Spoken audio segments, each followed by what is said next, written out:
زمین پر زندگی بالکل عارضی ہے، یہ ہمیشہ کے لیے نہیں ہے۔ اصل میں ہم یہاں صرف امتحان کے لیے آئے ہیں، یہ دنیا امتحان گاہ ہے۔ اس بات کا ثبوت یہ ہے کہ ہم میں سے کسی کے پاس وہ سب کچھ نہیں ہے جو ہم چاہتے ہیں، بلکہ ہمیں صرف وہی ملتا ہے جو اللہ نے ہمارے لیے پسند فرمایا ہے۔ اللہ ہمیں مختلف طریقوں سے آزماتا ہے، کبھی صحت کے معاملات میں، کبھی مالی مشکلات میں، اور کبھی خاندانی مسائل میں۔ ہر بار آزمائش مختلف ہوتی ہے، چیزیں ہمیشہ ہماری مرضی کے مطابق نہیں ہوتی، کیونکہ اللہ ہمیں یہ سمجھانا چاہتے ہیں کہ یہ سب کچھ ایک آزمائش ہے۔ وہ دیکھنا چاہتے ہیں کہ ہم ان حالات میں کیسا رد عمل دیتے ہیں۔ کیا یہ آزمائشیں ہمیں اللہ کے قریب لے آئیں گی؟ کیا ہم سمجھیں گے کہ یہ دنیا اور اس کی مشکلات سب عارضی ہیں؟ ہم نے دیکھا ہے کہ جو لوگ آج بہت اداس ہیں، کسی اچھی خبر کے ملنے پر وہ فوراً دنیا کے سب سے خوشحال انسان بن جاتے ہیں، اور کبھی کبھار اس کے برعکس بھی ہوتا ہے۔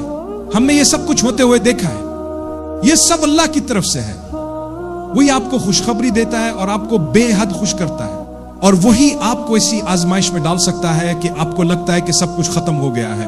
یہ اللہ کا منصوبہ ہے، آپ کو ہر حال میں اللہ پر یقین رکھنا ہے۔ جب آپ اداس ہو تو پہلا سوال جو آپ کو خود سے پوچھنا چاہیے وہ یہ ہے کہ میرا اللہ سے تعلق کیسا ہے؟ یہ رشتہ بنیادی طور پر آپ کی نماز سے جڑا ہوا ہے۔ کیا آپ شوق اور محبت سے نماز پڑھتے ہیں؟ یہاں میں صرف باقاعدگی کی بات نہیں کر رہا، کیونکہ نماز پڑھنا فرض ہے، بلکہ میں یہ پوچھ رہا ہوں کہ کیا آپ نماز کا انتظار کرتے ہیں؟ کیا آپ کو احساس ہے کہ جب آپ نماز پڑھ رہے ہیں تو آپ کس سے مخاطب ہیں؟ جب آپ 5 وقت کی نماز ادا کرتے ہیں تو ایک لمحے کے لیے رک کر سوچیں کہ آپ کیا کر رہے ہیں۔ یہ سوچ آپ کی اداسی کو ختم کر دے گی، بس یہ سمجھنے سے کہ آپ اپنا سر اللہ کے سامنے جھکا رہے ہیں۔ وہی اللہ جس نے آپ کو پیدا کیا، جو آپ کی خوشی کا مالک ہے۔ ایک دن میری بھی آنکھیں بند ہو جائیں گی جیسے اور لوگوں کی ہو چکی ہیں، اور اس وقت میں بھی اسی اللہ کے پاس واپس جاؤں گا جس کے لیے میں نے ابھی سجدہ کیا ہے۔ یہ ایک بہت طاقتور احساس ہے۔ اگر میں اس پر غور کروں تو یہ احساس اکیلا ہی میری اداسی کو ختم کرنے میں مدد کر سکتا ہے، کیونکہ چاہے زندگی میں ہر چیز آپ کی مرضی کے خلاف ہو رہی ہو، آپ کو یقین ہوتا ہے کہ سب کچھ اللہ کے منصوبے کے مطابق ہو رہا ہے۔ کوئی اور آپ کی زندگی کا منصوبہ نہیں بناتا، سب کچھ اللہ کے ہاتھ میں ہے۔ تو پھر آپ خوشی سے کہہ سکتے ہیں، یا اللہ اگر یہ آپ کا منصوبہ ہے تو اسے میرے لیے آسان بنا دے۔ ہم اللہ کے فیصلے کے خلاف نہیں جا سکتے، لیکن ہم اس سے دعا کر سکتے ہیں۔ حتیٰ کہ رسول اللہ کو بھی فرمایا گیا کہ آپ غم نہ کریں۔ میں آپ کو ایک آیت کا حصہ سناتا ہوں۔ اللہ قرآن میں فرماتا ہے، رسول جو لوگ کفر کرتے ہیں ان کی باتوں سے اپنے آپ کو غمگین نہ کریں۔ اللہ رسول اللہ سے کہہ رہے ہیں کہ ان کی باتیں آپ کو افسردہ نہ کریں۔ لوگ آپ کے خلاف باتیں کریں گے، کیا آپ واقعی یہ سوچتے ہیں کہ اس دنیا میں ہر کوئی آپ کے حق میں ہوگا اور آپ کے بارے میں اچھی باتیں کرے گا؟ اگر وہ رسول اللہ کے بارے میں بدترین باتیں کہہ سکتے ہیں تو پھر ہم اور آپ کس حیثیت میں ہیں؟ اللہ کہتا ہے کہ ان باتوں کی وجہ سے پریشان نہ ہوں، دل چھوٹا نہ کریں۔ اللہ نے رسول اللہ کے دل کی کیفیت کا ذکر کیا۔ جب کفار نے نہ صرف اسلام کو قبول کرنے سے انکار کیا بلکہ جھوٹ افواہیں بھی پھیلائی، اللہ فرماتا ہے ہم جانتے ہیں کہ ان کی باتیں آپ کو دکھی کرتی ہیں، لیکن ہم آپ کو تسلی دینا چاہتے ہیں کہ وہ آپ کو جھوٹا نہیں سمجھتے۔ وہ جانتے ہیں کہ آپ سچے ہیں اور اللہ کے نبی ہیں، لیکن ان کے دل میں تکبر ہے۔ اس تکبر کی وجہ سے وہ انکار کرتے ہیں، لہٰذا ان کے تکبر کی وجہ سے آپ افسردہ نہ ہو۔ اگر آپ کا اللہ کے ساتھ تعلق مضبوط ہے، ہر روز اسے مضبوط بنا رہے ہیں، تو کوئی بھی چیز آپ کو اداس نہیں کر سکتی۔ آپ خوش ہیں، لوگ آپ کو دیکھتے ہیں اور سوچتے ہیں کہ آپ کے پاس کوئی مسئلہ نہیں ہے، حالانکہ آپ کے مسئلے شاید ان سب کے مسئلوں سے بھی بڑے ہوں۔ یاد رکھیں کہ اس دنیا میں کوئی بھی ایسا نہیں ہے جس کے پاس کوئی مسئلہ نہ ہو، فرق بس یہ ہے کہ وہ اسے کس طرح سنبھال رہے ہیں اور مقابلہ کر رہے ہیں۔ آپ سمجھتے ہیں کہ آپ کے مسئلے بڑے ہیں، واللہ ایسے لوگ ہیں جو آپ کے قریب ہی بیٹھے ہیں اسی مسجد میں، اور ان کے پاس شاید آپ کے مسائل سے 100 گنا زیادہ بڑے مسائل ہیں، لیکن آپ کو اس کا احساس نہیں ہوتا۔ ان کا اللہ کے ساتھ تعلق ہے، وہ جانتے ہیں کہ یہ دنیا عارضی ہے۔ آپ کو اس بات کی قدر کرنی چاہیے کہ اللہ نے آپ کو کیا دیا ہے جو دوسروں کو نہیں دیا۔ رسول اللہ کی حدیث ہے، ان لوگوں کو دیکھو جو تم سے کم ہیں، جو تم سے نیچے ہیں۔ یہ زندگی عارضی ہے، دن ہمیشہ ایک جیسے نہیں رہتے، رات کے بعد دن آتا ہے اور دن کے بعد رات۔ یاد رکھیں کہ یہ اللہ کا منصوبہ ہے۔ ہم میں سے بہت سے لوگ کسی عارضی چیز کے نقصان کی وجہ سے اداس ہوتے ہیں۔ آپ نے دولت کھو دی، ہر کسی نے کبھی نہ کبھی دولت کھوئی ہے۔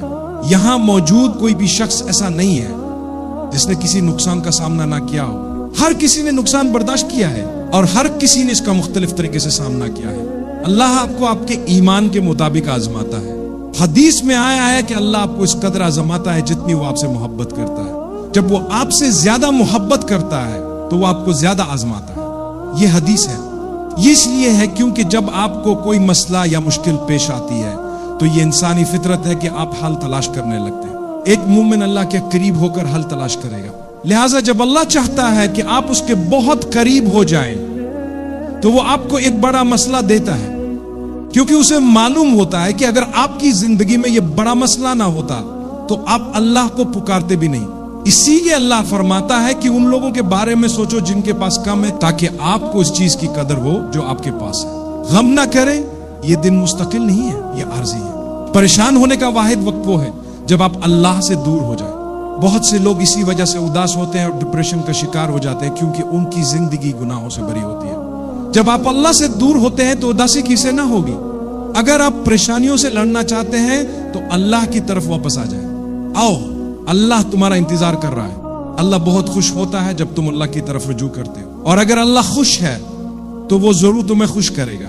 جب ابوبکر صدیق رسول اللہ کے ساتھ غار میں تھے اور وہ کچھ افسردہ تھے تو رسول اللہ نے ان آیات کی تلاوت کی جو ان پر نازل ہوئی تھی، جن میں سے ایک حصہ یہ تھا کہ غمگین نہ ہو، اللہ ہمارے ساتھ ہے۔ جب آپ کو یقین ہو کہ اللہ آپ کے ساتھ ہے تو آپ کیسے غمگین ہو سکتے ہیں؟ جب آپ کو یقین ہو کہ اللہ ہمیشہ آپ کے ساتھ ہے تو آپ کیسے دل گرفتہ ہو سکتے ہیں؟ چاہے لوگ کچھ بھی کرنے کی کوشش کریں، وہ صرف اللہ کی اجازت سے ہی کامیاب ہو سکتے ہیں۔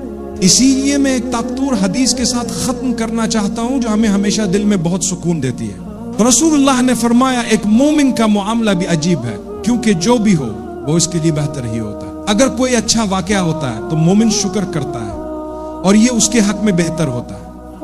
اگر کوئی بری چیز ہوتی ہے تو وہ صبر کرتا ہے اور اس کا صبر بھی اس کے لیے بہتر ہوتا ہے۔